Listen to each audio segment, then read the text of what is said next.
Okay. The function f consists of two line segments as shown above. So I would label f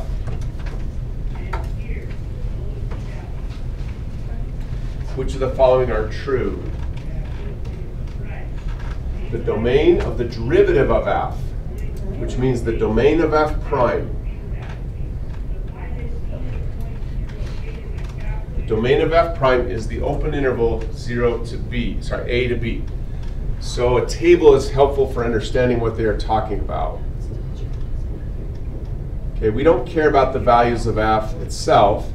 We care about the values of f prime. Because the question is asking us about the domain of f prime. So as we go point to point along f, we would be calculating slopes. Because every y-coordinate on f prime is found by finding the tangent slope on f. You all need to memorize an idea. It's pretty simple. Mathematically, it is not possible to find a slope at an endpoint. So if the graph truly stops, it doesn't keep going like this one shows, you can't find the slope at the very end. So at x equal a, the slope would be undefined. At x equal b, the slope would be undefined because those are the endpoints on the graph of f. Remember, y-coordinates on f prime are the slopes of f. Questions? So raise your hand, please. Would f have a slope, say here? Hands up. Would f have a tangent slope at that point? Just hands up, yes or no. Come on, hands. Would f have a slope at that point, Matthew? Yes. Who votes yes? Point 2 for Matthew. In fact, we'll just say that slope is 1. I don't know.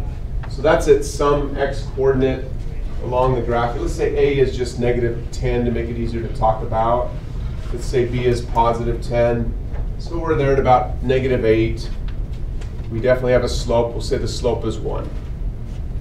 If I go to, let's go to Jane.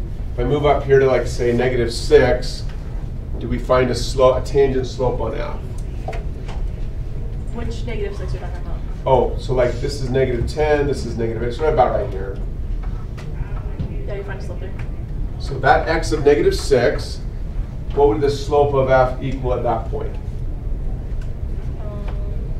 So I'm making it too hard for you, sorry. So we're looking at slope, and this is linear. So the slope here has to be the same here. So if we just kind of declared that slope to be 1, this slope also has to be 1. Two more. Good watching. Elgin rinks and walk. Purple's the homework. Do your best. Don't get frustrated, though. If you can't get it done, just come work here. Okay? Claire, right here, x equals 0. Do we find a slope on f? Yeah, it's 1. It's 1 again. Questions? Then all of a sudden it changes to like -1. Like right about just after c, so we'll say it's about 2.1 or something. Don't leave, hold on. Here's the key idea. Because the slope changes instantly at point c, you cannot actually find the tangent slope at c. Like you don't know what to call it. It's like on one side of c the slope is 1, on the other side of c the slope is -1. So we have no way to say what the slope at c would equal. So when you get to x equals c, the slope is undefined again. That means that the domain of the derivative is not the open interval a to b. Because at x equals c, there is no value of f prime.